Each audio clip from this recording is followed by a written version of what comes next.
and welcome to the Citizens Council. Please stop doing that. So the budget this year is a beast. We've decided to break it up into segments, and those segments. So we're going to be. We're going to be conducting budget review videos, and we're going to do it in segments because the budget is extensive this year, and I haven't actually made it all the way through it. So what we're going to start with is fire. The fire budget this year has been cut. Besides purchasing, the purchasing department and the tourism department, which really, why?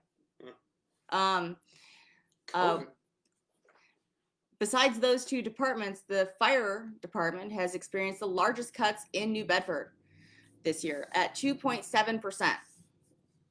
They are losing 10 positions. They were vacant positions, but they're being cut. So now they can no longer fill those positions. They're also losing another apparatus. That's 2 apparatuses within 4 months. So Station 11 was closed back in March, I believe, and then we face loss of Engine 8 now, which is in the north end on Acushnet Avenue, which I believe, and someone tell me if I'm wrong, I believe that leaves just one apparatus between Sawyer Street all the way to Freetown. Who's going to fight the fires up there? Fairhaven? No. Freetown? No. Acushnet can help us. But here's the thing. It shouldn't be the responsibility of neighboring communities and their taxpayers to put out our fires. And I'll say another thing. We have a citywide unemployment rate right now of 25%. 25% of people who are normally not in the home are home all day, every day. Actually, there's probably more than that working remotely and not unemployed. So we have a large amount of people in these structures, and our structures are not like most towns. We're stacked up on top of each other. So one structure can house 3, 6, 12 families. So putting any structure in danger is putting a lot of people in danger, and our infrastructure here is really important because many of these parcels around here can't be rebuilt if we lose a structure. So it's a risk. It's a huge risk. Huge risk.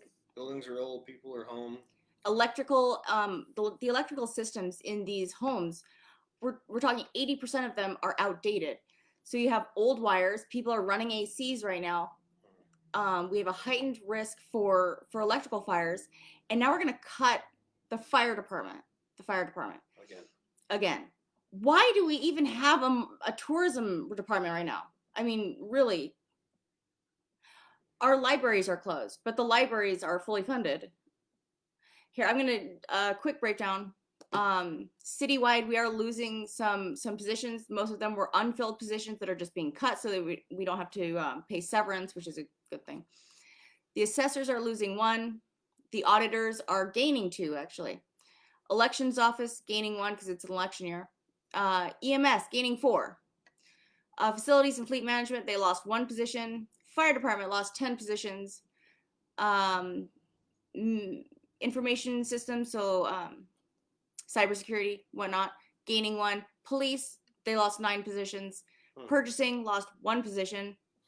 There's not a lot of purchasing going on right now. Treasurer's department, they lost 1. So here's what they did. They took 10 positions away from the fire department. Average firefighter probably makes between $77,000, $87,000, depending on their education level. EMS, they're some of the lowest paid positions in the city. So they took away 10 positions from the fire department, and they said, don't worry, we're going to make this right. We're going to give EMS 4. Well, I see a disparity. 10 does not equal 4. Right. Well, not only that, the fire department usually deploys with every emergency call. They're saying that this year they're going to cut down the amount that the fire department deploys with emergency calls by 30%, but still we're asking the fire department to respond to 7,000 emergency calls in addition to all the structure calls for fire. Like the one at the South End recently, they responded to that near the beach. We had a structure fire the day before yesterday on Dartmouth Street. And it started on the 3rd floor, and I don't know that the building is a complete loss, but it's close. Any questions for people? I would love to hear how everyone else feels about this. One of the problems that we're always going to face with the fire department is that they don't generate any income. There's no revenue that's brought in from the fire department, which is why their budget unfortunately comes under more scrutiny. If there was a way that our fire department could generate revenue, then they would probably be better funded. But no one wants to pay for someone to put out their fire.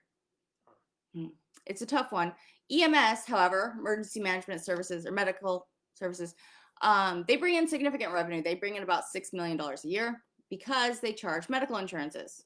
My question then is, why are we not charging homeowners insurance to try to recapture some of our lost resources when a fire is extinguished? I'm not really sure about that. So there's the question. Yeah, it's just, I don't really know about it. I don't know how possible it is. I know that some municipalities do that, but I don't know if that's just a volunteer fire department doing that. I don't know. Should we charge insurance for fire response? Well, absolutely. I mean, how much does it cost to fill up we have sprinklers in one of our buildings. I think they hold like 50,000 gallons of water, which is about probably what an engine. There's 2 types of fire apparatuses. There's an engine and a ladder. Ladders, much more expensive. They're about $1.3 million for one apparatus. It's basically like an articulating boom lift, but just bigger and cooler with massive stabilizers. And then the second kind, which is the smaller kind, is an engine, which is basically just a gigantic pump, and it holds a bunch of water, probably around 50,000 gallons, although I don't really know. Maybe someone can tell me if they know. Giant driving water tank.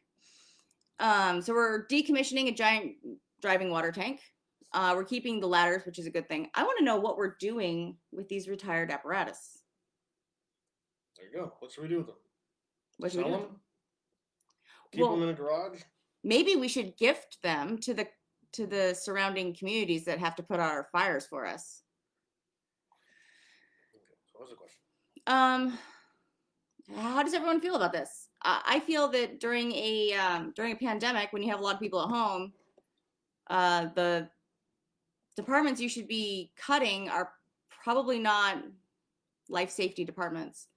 I also want to mention quickly that the police department are losing 9 officers or officer positions, but Mayor Mitchell made a point of saying that the money savings, the financial savings that comes from those cuts will remain with the police department. They're getting new squad cars and some other resources.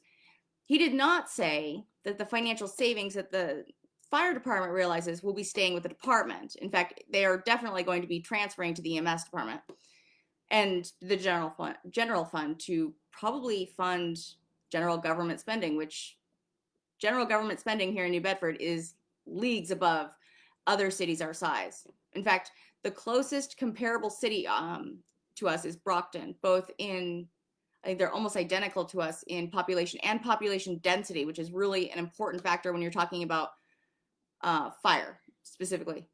Like I said, we have people stacked up on top of each other. So we have to have a really good response time, or else we potentially could lose a lot of people and a lot of houses.